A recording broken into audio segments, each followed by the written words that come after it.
خیر ساتھیوں کی محبت اور سب کا پیار ہوتا ہے. آپ کسی کی مدد کریں گے اللہ تعالیٰ آپ کی مدد کرے گا.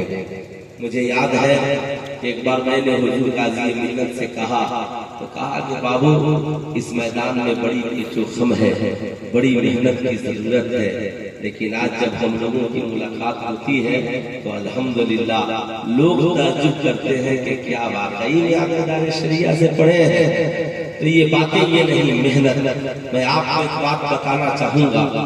اللہ کے نبی صلی اللہ علیہ وسلم نے حجۃ الوداع کے موقع سے خطبے میں ارشاد فرمایا، اے میری امتی، یوں میں تمہارے درمیان دو مذہبی چیزیں چھوڑ کر جا رہا ہوں، ایک جس کا نام قرآن ہے اور دوسرا جس کا نام میری اہل بیت ہے.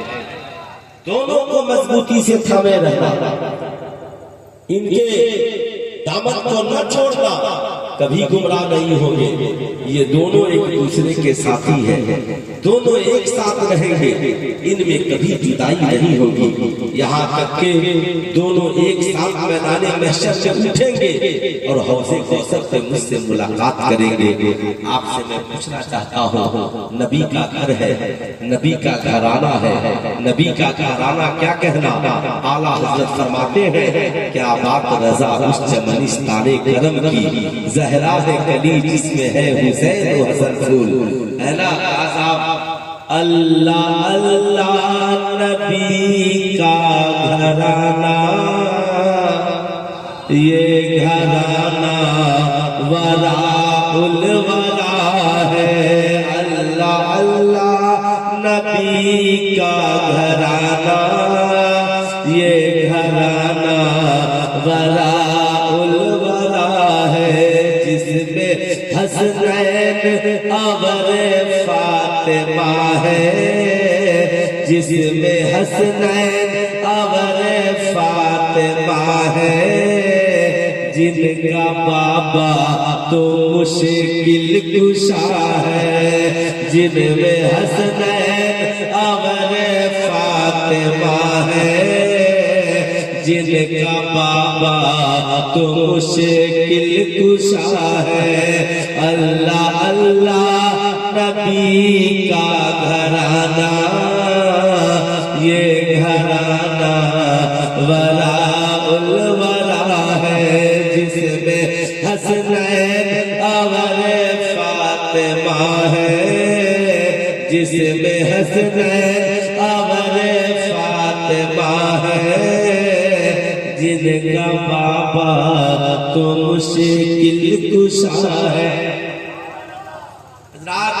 یہ نبی کا گھر اور گھرانہ ہے. آپ کے پاس بھی ایک گھر ہے، آپ کا بھی ایک گھرانہ ہے. آپ کے بھی گھرانے میں اولادیں ہیں، آپ کے پاس بھی بیوی اور بچے ہیں. مگر آؤ ذرا نبی نے اپنے گھر والوں کو کیا دیا. اللہ کے نبی فرماتے ہیں، اے میرے گھر والوں، میں نے تجھے قرآن کو ساتھی بنا دیا ہے. یاد رکھنا تمہارے ساتھی کا نام قرآن ہے.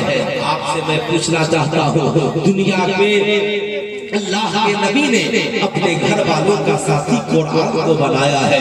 آپ ذرا سینے پہ ہاتھ رکھ کر سوچیں کہ نبی نے اپنے گھر والوں کا ساتھی، حسن تیرا ساتھی قرآن ہے، حسین تیرا ساتھی قرآن ہے، فاطمہ تیرا ساتھی قرآن ہے، علی تیرا ساتھی قرآن ہے. میں پوچھنا چاہتا ہوں آپ سے، نبی نے اپنے گھر والوں کا ساتھی قرآن کو بنایا. کیا آپ نے بھی کبھی اپنے گھر کی عورتوں سے کہا، اے میری گھر کی عورتوں، نبی نے اپنے گھر کی عورتوں کا ساتھی قرآن کو بنایا. کیا ہی اچھا ہوتا تم بھی زندگی میں اپنا ساتھی قرآن کو بنا لیتی. اے میرے گھر کے نوجوانوں، کیا ہی اچھا ہوتا تم بھی زندگی میں اپنا ساتھی قرآن کو بنا لیتے. یہ قرآن ہے کیا؟ قرآن ہدی للمتقین ہے، قرآن صراط مستقیم ہے، قرآن ہدایت اور نور ہے. اب میں آپ کی توجہ کا طالب ہوں.